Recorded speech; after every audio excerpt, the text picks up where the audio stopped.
बिस्मिल्लाहिर्रहमानिर्रहीम।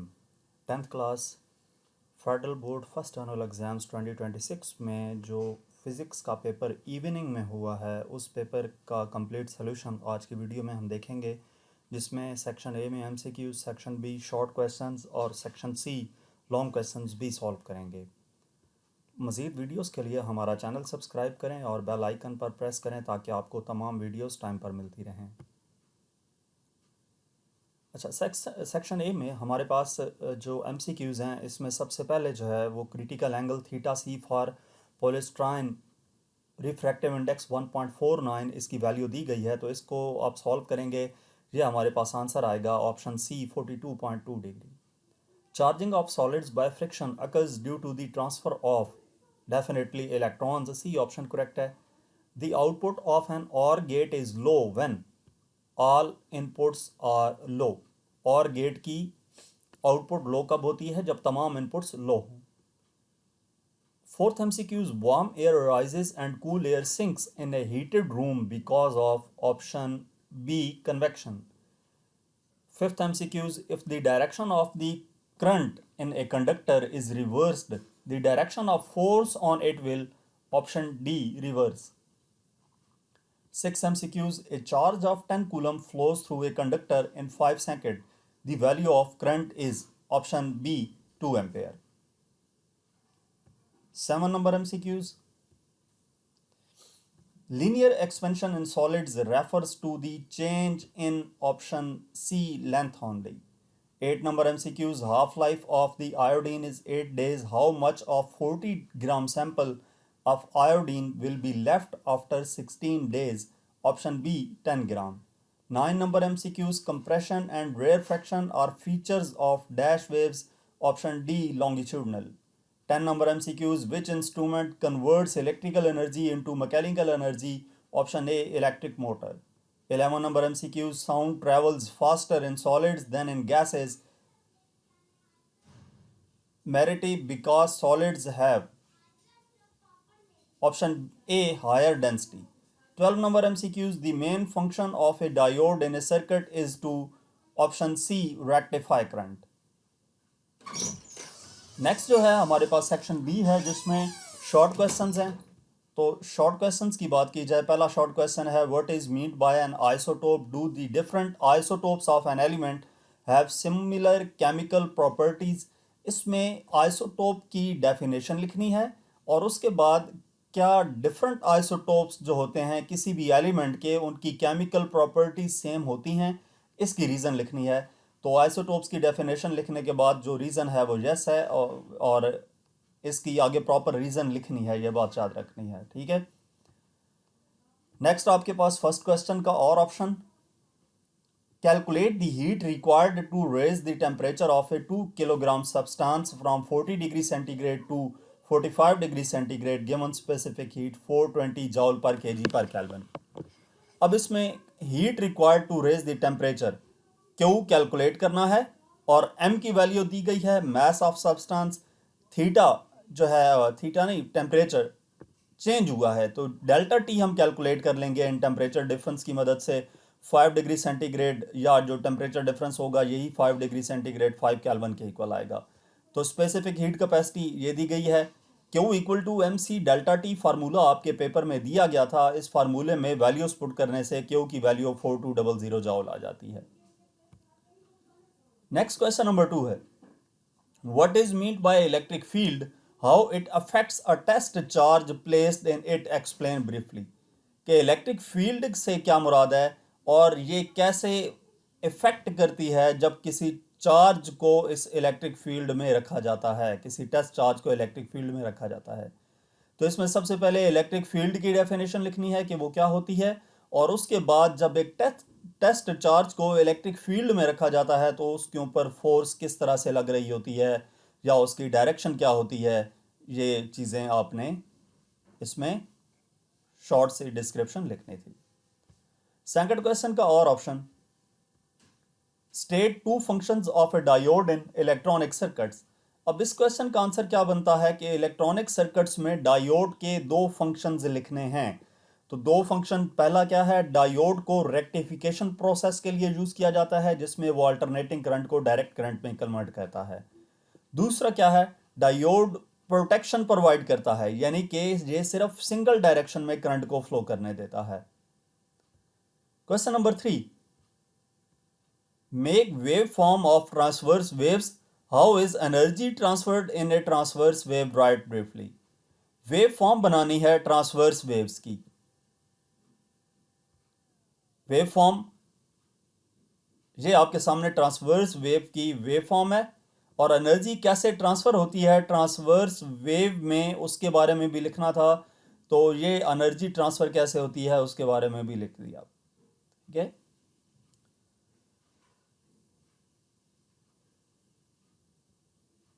वेव के जो पीक्स ऊपर के पॉइंट्स होते हैं उनको क्रस्ट कहते हैं, और जो नीचे पॉइंट्स होते हैं उनको ट्रफ कहते हैं। नेक्स्ट क्वेश्चन नंबर 3 का और option, calculate the total EMF of three cells of 1.5 volt when they are connected in series in parallel। के 1.5 वोल्ट के 3 सेल हैं और उनको सीरीज में कनेक्ट करेंगे तो टोटल ईएमएफ कितनी हो जाएगी, और जब करेंगे हम पैरेलल में कनेक्ट तो टोटल कितनी होगी।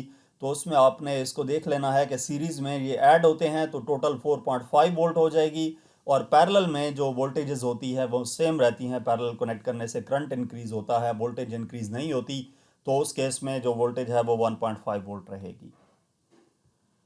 Question number 4, calculate the cost of using a 1000 watt heater for 5 hours if the cost of 1 unit is 30। अब ये आपके पास न्यूमेरिकल है जिसमें डाटा सबसे पहले आपने नोट करना है कि कॉस्ट फाइंड करनी है। पावर 1000 वाट यानी कि 1 किलोवाट दी गई है, टाइम 5 घंटे है, और कॉस्ट पर यूनिट 30 है। तो इसका सोल्यूशन क्या करेंगे कि E = PT फार्मूला आपको दिया गया था पेपर में, इस फार्मूले में वैल्यूज पुट करें, एनर्जी आ जाती है, और कॉस्ट कैलकुलेट करने के लिए इस एनर्जी को जो कैलकुलेट की कॉस्ट पर यूनिट से मल्टीप्लाई करेंगे तो टोटल कॉस्ट आ जाएगी 150। फोर्थ का और option, what is refractive index, calculate refractive index of a medium, speed of light in it is 2 × 10⁸ metre per second. अब इसमें सबसे पहले रिफ्रैक्टिव इंडेक्स की डेफिनेशन लिखनी है, और उसके बाद इस डेफिनेशन के साथ ही एक न्यूमेरिकल अटैच किया हुआ है कि रिफ्रैक्टिव इंडेक्स कैलकुलेट करना है किसी मीडियम का,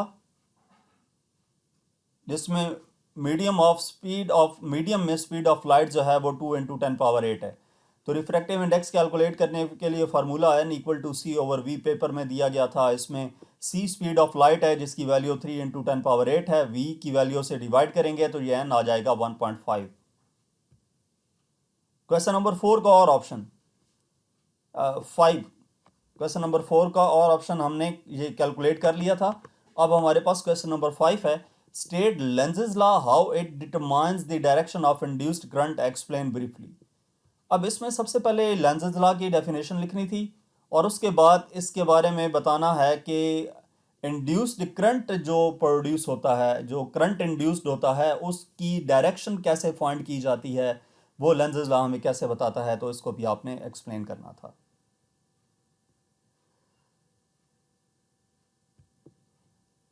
क्वेश्चन नंबर 6, क्वेश्चन नंबर 5 का और option, calculate the power consumed by an appliance operating at 220 volt drawing a current of 2 ampere. अब ये आपके पास न्यूमेरिकल है कि पावर कंज्यूम्ड कैलकुलेट करनी है, वोल्टेज 220 वोल्ट है और करंट 2 एम्पेयर है, तो पावर कैलकुलेट करनी है। V और I की वैल्यू दी गई है, P = VI फार्मूला पेपर में दिया गया था, सिंपली वैल्यूज पुट करके मल्टीप्लाई करें तो आंसर आ जाता है।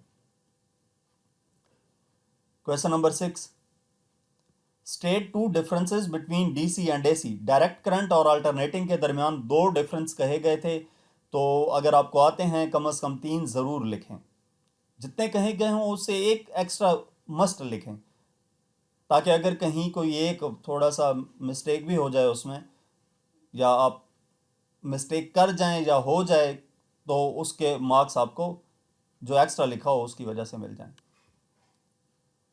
क्वेश्चन नंबर 6 का और option, why do coastal area have moderate temperatures than inland areas, explain briefly. कि कोस्टल एरियाज़ में जो टेम्परेचर होता है वो मॉडरेट क्यों होता है, इनलैंड एरियाज़ की निस्बत इसको एक्सप्लेन करना है। कोस्टल एरिया से मुराद ऐसे एरियाज़ जहाँ पे नज़दीक लार्ज स्टोरेज ऑफ वाटर होती है, जैसा कि दरियाओं के किनारे पे, समंदर किनारे पे, तो वहाँ पे जो एरिया जो होता है वहाँ पे टेम्परेचर मॉडरेट रहता है इनलैंड एरियाज़ की निस्बत। उसकी रीज़न लिखनी थी क्या हूँ है। Question number 7, what is echo, how is it produced. Echo क्या होती है और ये प्रोड्यूस कैसे होती है। सबसे पहले इको की डेफिनेशन इसमें लिखनी थी और उसके बाद इको प्रोड्यूस कैसे होती है, मतलब कितने डिस्टेंस पे ऑब्जेक्ट खड़ा हो और वो साउंड प्रोड्यूस करे और टकरा के वापस आए तो वो दोबारा सुनाई देती है, वो चीज़ आपने लिख देनी थी।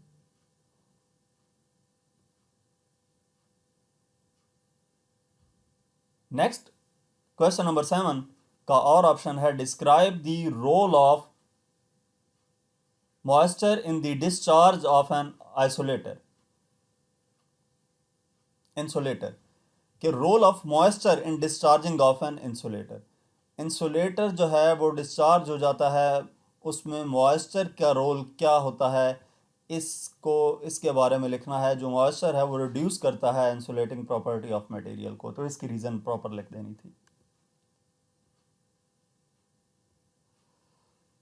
Question number 8, name any 6 regions of the electromagnetic spectrum in order of increasing wavelength. 6 regions लिखने हैं इलेक्ट्रोमैग्नेटिक स्पेक्ट्रम के जिसमें वेवलेंथ इंक्रीज हो रही होती है। तो इंक्रीजिंग वेवलेंथ के लिए जो रीजन्स हैं उनका ये आपके सामने स्पेक्ट्रम लिखा हुआ है। 1 2, पहले गामा रेज आती हैं, फिर एक्स रेज, फिर UV rays, visible light, IR rays और माइक्रोवेव्स।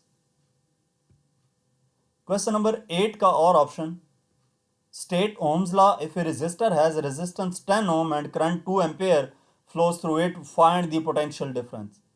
अब इसमें ओम्स लॉ की डेफिनेशन लिखनी है और इसके बाद ये शॉर्ट सा न्यूमेरिकल दिया गया है जिसमें रेजिस्टेंस और करंट की वैल्यू दी गई है, वोल्टेज पोटेंशियल डिफरेंस कैलकुलेट करना है, तो Ohm's law V equal to I R apply करके सिंपली वोल्टेज की वैल्यू आ जाती है।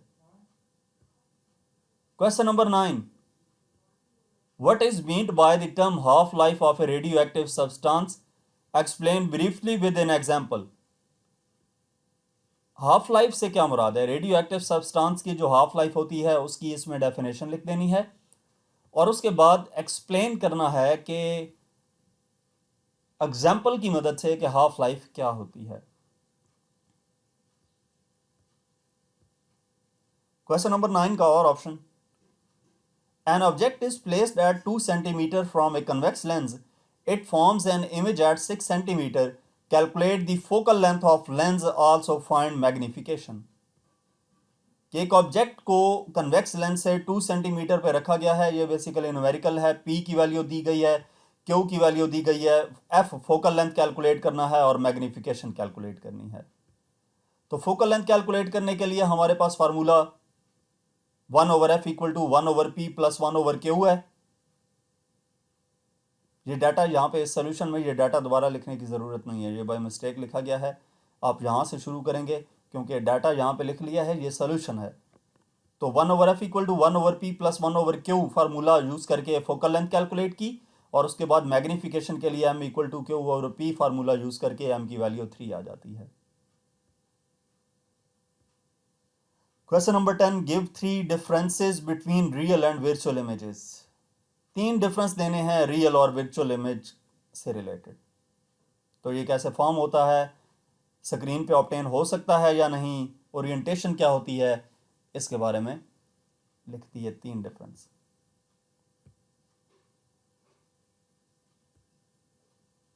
क्वेश्चन नंबर 10 का और option, how does wavelength affect the diffraction of A wave through a gap. कि जो डायफ्रैक्शन ऑफ वेव है उसमें आपने ये भी पढ़ा है कि जो स्लिट्स के दरमियान गैप होता है वो कैसे इफेक्ट करता है वेवलेंथ को, तो वो रीज़न यहाँ पर क्वेश्चन में लिखनी है।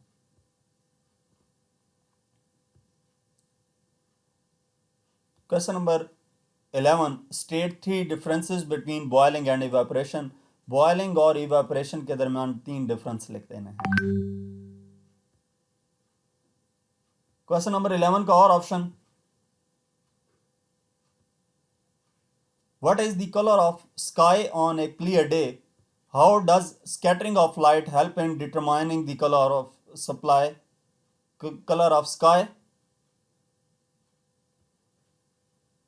Explain briefly. अब इसमें क्या है कि कलर ऑफ स्काई जो है क्लियर डे पे क्या होगा, और स्कैटरिंग ऑफ लाइट हेल्प कैसे करती है कलर ऑफ स्काई को डिटरमाइन करने में, इसको एक्सप्लेन करना है।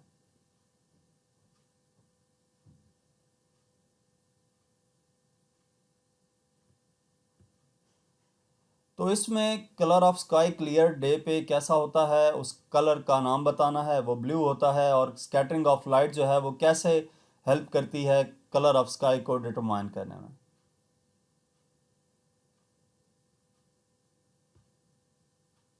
नेक्स्ट आपके पास सेक्शन सी है। सेक्शन बी में शॉर्ट क्वेश्चंस दिए गए थे, सेक्शन सी में लॉन्ग क्वेश्चंस हैं। तो क्वेश्चन नंबर 3 दिया गया था, explain the mechanism of heat conduction in solids with reference to lattice vibrations, how heat is conducted in metallic solids through free electrons, explain with diagram। अब इसमें explain करना है mechanism heat conduction का, heat conduction का mechanism solids में with reference to lattice vibrations, और कैसे heat conduct होती है मेटालिक सॉलिड्स में फ्री इलेक्ट्रॉन्स के जरिए से, इसको एक्सप्लेन करना था डायग्राम की मदद से। तो ये आपके सामने है, पहले हीट कंडक्शन इन सॉलिड्स को डिस्कस किया, और उसके बाद हीट कंडक्शन इन मेटल्स को फ्री इलेक्ट्रॉन्स की वजह से जो हीट कंडक्शन होती है मेटल्स में, उसको एक्सप्लेन किया। नेक्स्ट क्वेश्चन नंबर 3 का और option, briefly describe nuclear fusion, why it requires very high temperature, during a reaction 55.56 kg of mass is converted into energy, calculate the amount of energy released।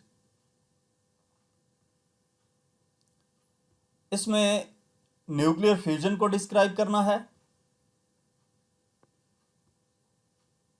इसके लिए high temperature क्यों required होता है, और एक reaction जिसमें 55.56 kg mess convert होता है एनर्जी में, तो अमाउंट ऑफ एनर्जी कितनी रिलीज होगी वो भी कैलकुलेट करनी है। तो इसमें सबसे पहले ए पार्ट में न्यूक्लियर फ्यूजन के बारे में लिखा, और उसके बाद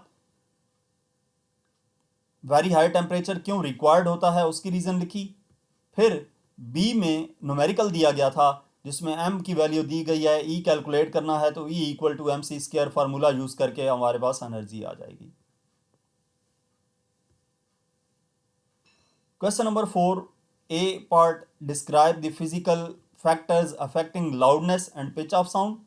उसके बाद B part, how the amplitude of sound wave affects its loudness, give suitable examples.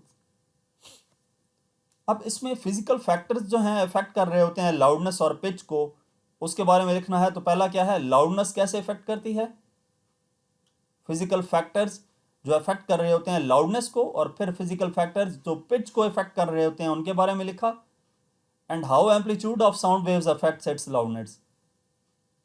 B part, amplitude कैसे इफेक्ट करता है लाउडनेस को, एम्पलीट्यूड डायरेक्टली प्रोपोर्शनल होता है लाउडनेस के। और साथ ही क्या कहा था, गिव सूटेबल एग्जांपल्स, तो ये एग्जांपल्स भी दे दी।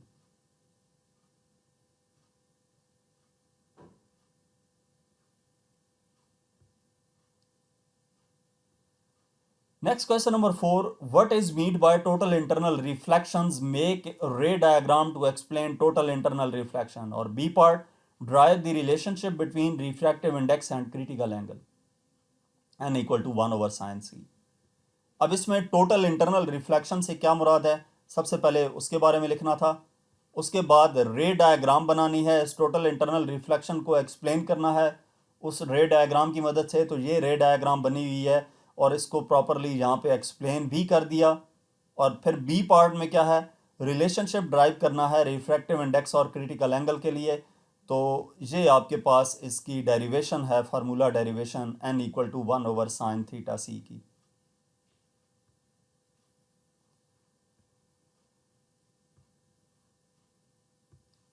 Question number 5, A part, what is meant by linear expansion of solids? B part, why are gaps left between the railway tracks, explain. Linear expansion of solid से क्या मुराद है उसके बारे में लिखना है, और रेलवे ट्रैक्स के दरमियान गैप्स क्यों रखे जाते हैं उसको एक्सप्लेन करना है। तो लीनियर एक्सपेंशन ऑफ सॉलिड्स को एक्सप्लेन करने के बाद जो गैप्स रखे जाते हैं रेलवे ट्रैक्स के दरमियान में, उसकी रीजनिंग लिख दी। क्वेश्चन नंबर 5 का और option, with the help of circuit diagram drive the formula for equivalent resistance of two resistors connected in parallel, calculate the combined resistance of two resistors of 6 ohm and 3 ohm connected in parallel। Case में circuit diagram की मदद से drive करना है formula equivalent resistance of two resistors connected in parallel के लिए।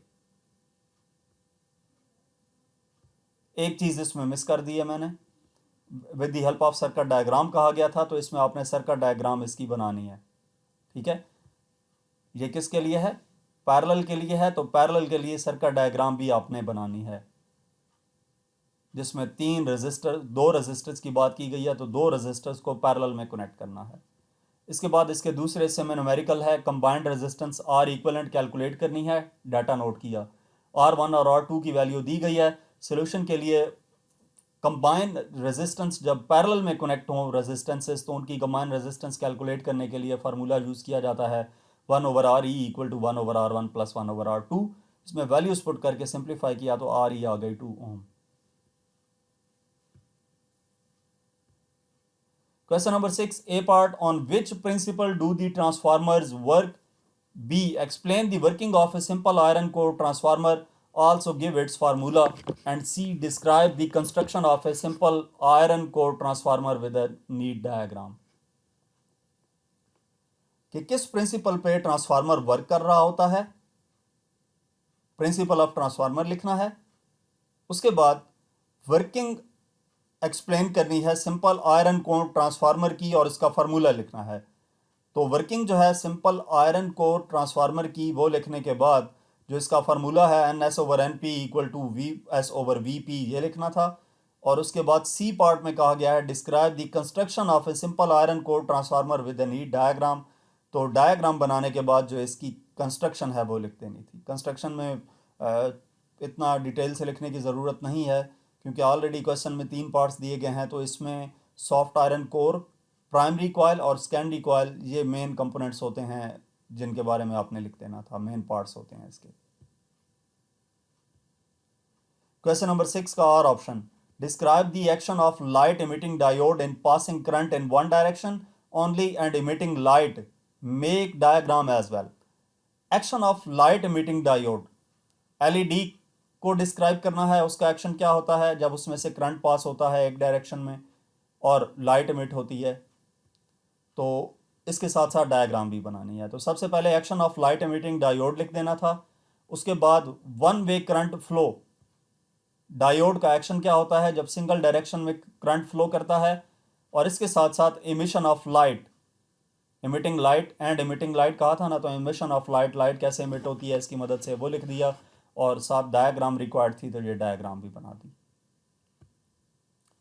तो यहाँ तक हमने federal board physics 10th class का जो इवनिंग में पेपर हुआ था वो हमने कम्प्लीटली सॉल्व किया।